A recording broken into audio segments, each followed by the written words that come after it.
Hi, Oscar. How are you? How are you doing? I'm fantastic. Congratulations on the movie. It's really it's just a fascinating one to watch.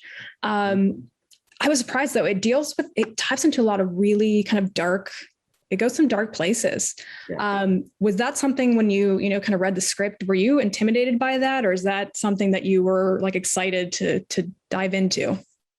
I think it was the first time I read it, I didn't even understand it totally. I wasn't sure what was happening. I remember when I got to a certain scene, I even like threw the script down and I was like, no, no, no, don't tell me. No, he's not going to do that. Is he really, really?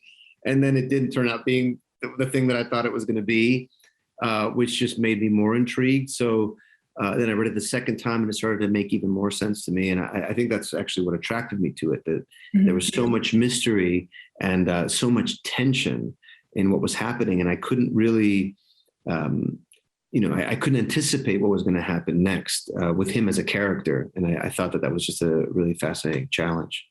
That is interesting. And Ty was actually just telling me that Paul Schrader like only likes to do maybe like one or two takes and then he's out.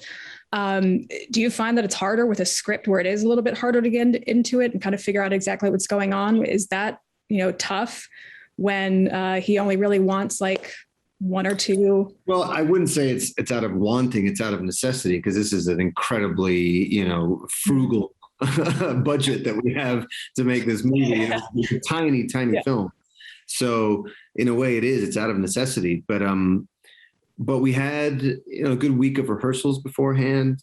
We had tons of conversations about it. And I felt quite keyed into it. He'll take the time if he feels that it's not working. But for him, that's why the casting is really important. And so once he really locked in on the three of us, myself, Tye, and Tiffany, I think then he just felt like he could trust it. Mm-hmm. But yes, it's challenging to only have one or two shots at it. You do such a great job in this movie, and he's such a reserved character and just very, kind of locked up. But then we see the flashback scenes where he's younger, he's more, kind of a little bit more naive and falling into that violence.